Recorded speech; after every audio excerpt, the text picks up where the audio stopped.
Let's be honest, because that's the way he would have wanted it.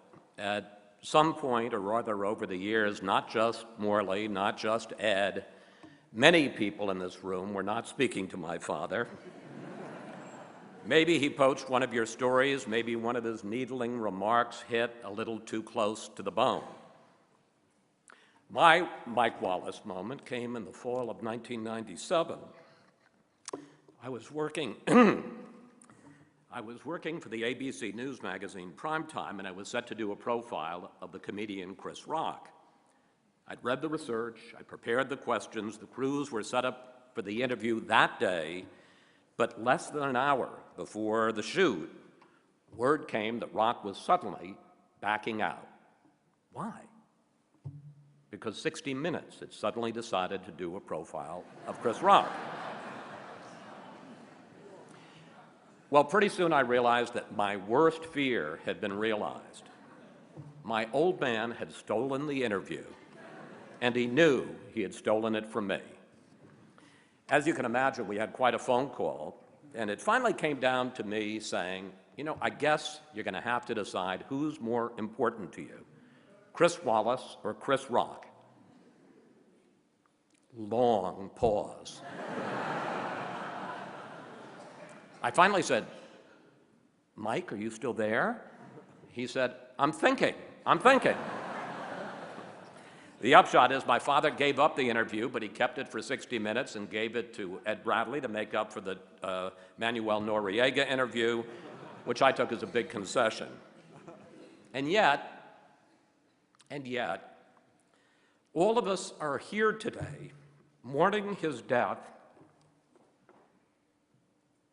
and wishing that we could have one more moment with him, even one of those moments.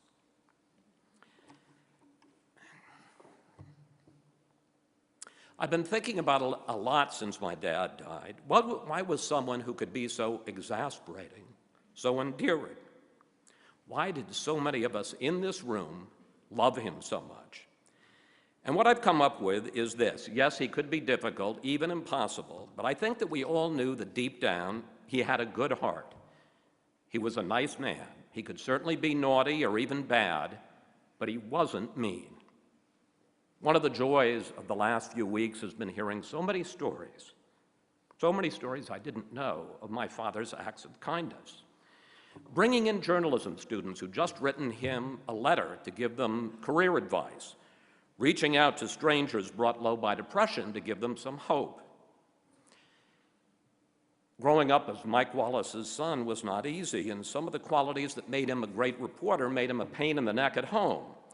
Before I went off to college each year, I used to have to make a presentation to him about how much money I would need for expenses. We both knew he was going to give me the money, but he wanted to put me to the test. And as someone once said, he had an underdeveloped sense of other people's privacy.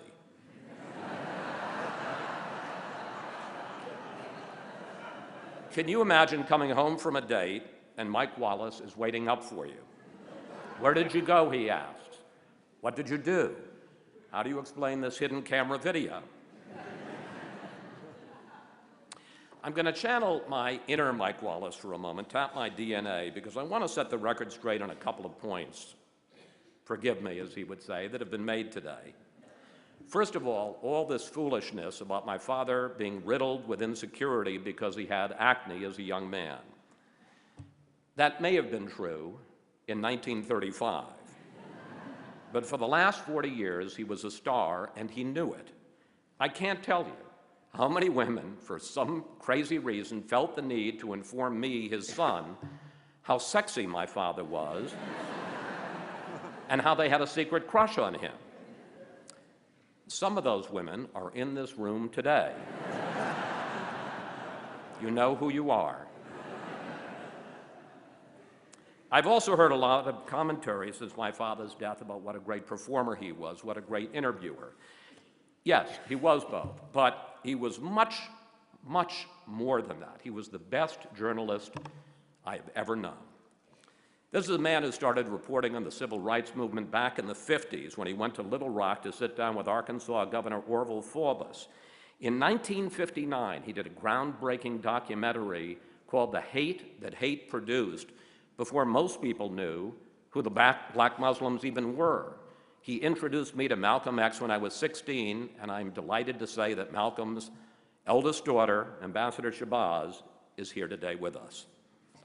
This is a man who started covering the Middle East during the Six-Day War in 1967 and never stopped. He started confronting the Shah of Iran about his repressive regime in 1974.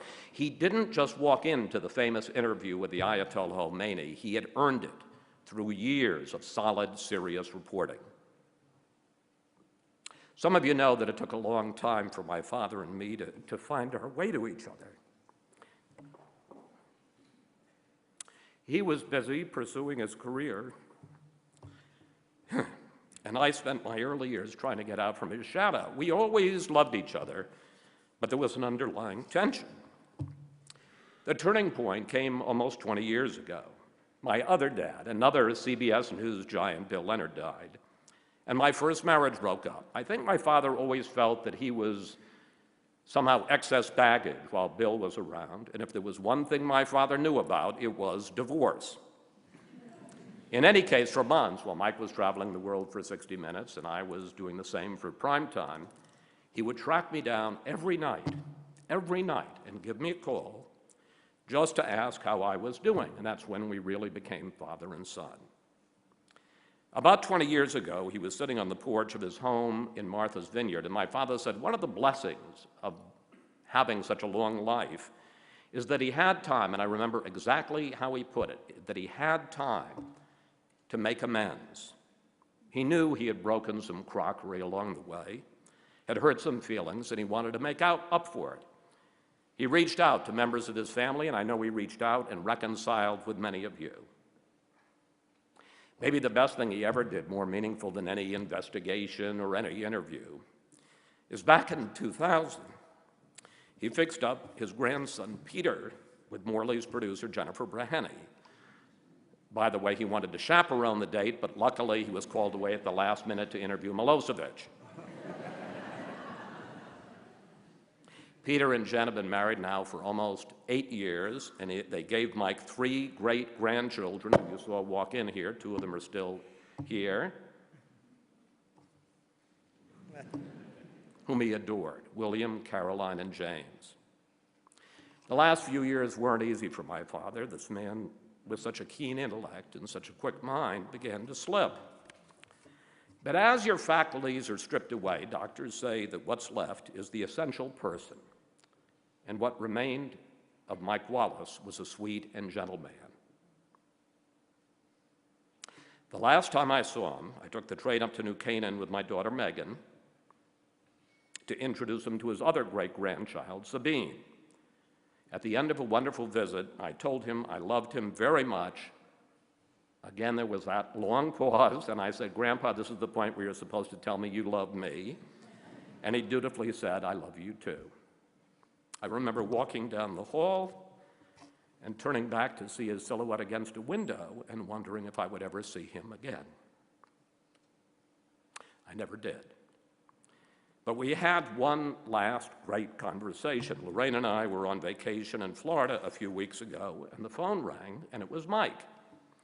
It was as if the sun were shining and the birds were chirping, and he was his old self. He was funny and engaged, and he sounded great. He knew something was happening to him, but I used to tell him, you know, you could still make a lot of money doing commercial voiceovers.